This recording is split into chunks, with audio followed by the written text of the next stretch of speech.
Assalamualaikum warahmatullahi wabarakatuh. Baiklah, kami di sini dari kelompok 5 akan menyampaikan materi mengenai aktivitas basis costing. Sebelum itu, izinkan kami untuk memperkenalkan diri. Itu saya Yosi Pramasari dengan NIM 2201071012.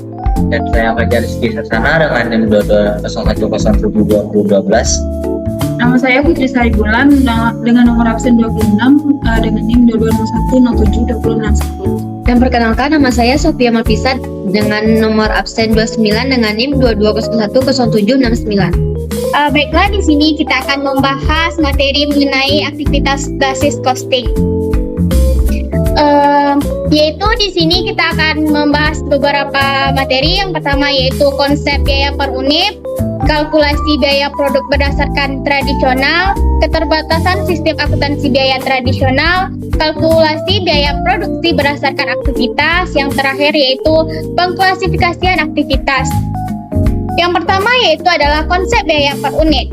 Biaya per unit atau cost per unit adalah perhitungan yang digunakan dalam banyak bisnis berbasis produk dari toko lokal yang lebih kecil hingga perusahaan nasional. Sistem berbasis layanan juga dapat menggunakan cost per unit untuk bisnis mereka, tetapi biasanya perhitungan tidak begitu mudah.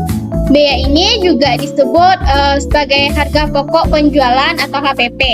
Ini adalah beberapa banyak barang yang dikeluarkan perusahaan untuk memproduksi satu unit produk yang mereka jual.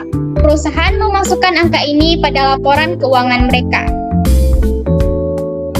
Nah, selanjutnya itu ada kalkulasi biaya produk berdasarkan tradisional. Kalkulasi biaya produksi tradisional itu ialah penjumlahan biaya langsung, tenaga kerja langsung, dan alokasi biaya overhead pabrik atau BOP.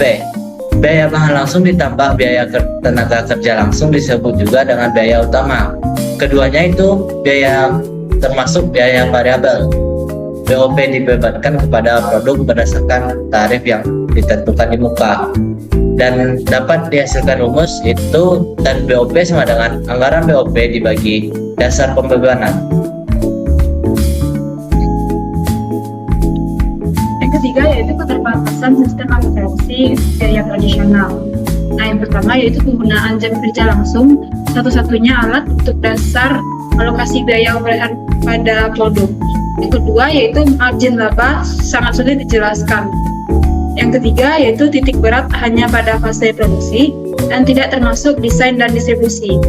Yang keempat, biaya fase desain dan distribusi masuk pada biaya periode. Selanjutnya ada kalkulasi biaya produk berdasarkan aktivitas atau activity based. Activity based costing merupakan suatu sistem perhitungan akuntansi yang dapat menetapkan dan mengidentifikasi biaya pada aktivitas overhead, sehingga dapat menetapkan biaya tersebut kepada produk. Setiap produk harus ditelusuri biayanya berdasarkan aktivitas untuk menciptakan produk tersebut, mulai dari riset pasar sampai dengan pelayanan purna jual. Tujuannya adalah untuk menentukan objek biaya secara akurat. Biaya produk modal aktivitas bertujuan untuk memenuhi keperluan internal perusahaan, yaitu untuk pengambilan keputusan. Misalnya, untuk menetapkan harga penawaran, maka biaya-biaya yang berhubungan dengan produk harus dibebankan kepada produk yang bersangkutan. Kemudian dihitung biaya per unitnya. Selanjutnya yaitu adalah pengklasifikasian aktivitas, yaitu ada beberapa. Yang pertama itu ada tingkat per unit. Merupakan aktivitas yang dilakukan sesuatu unit produk. Contohnya pengujian produk. Yang kedua ada tingkat batch. Merupakan aktivitas yang dilakukan setiap batch barang produksi. Contohnya pemeriksaan dan jadwal produksi.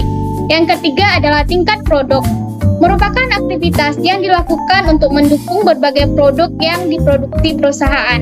Contohnya perusahaan rekayasa, pengembangan prosedur pengujian produk.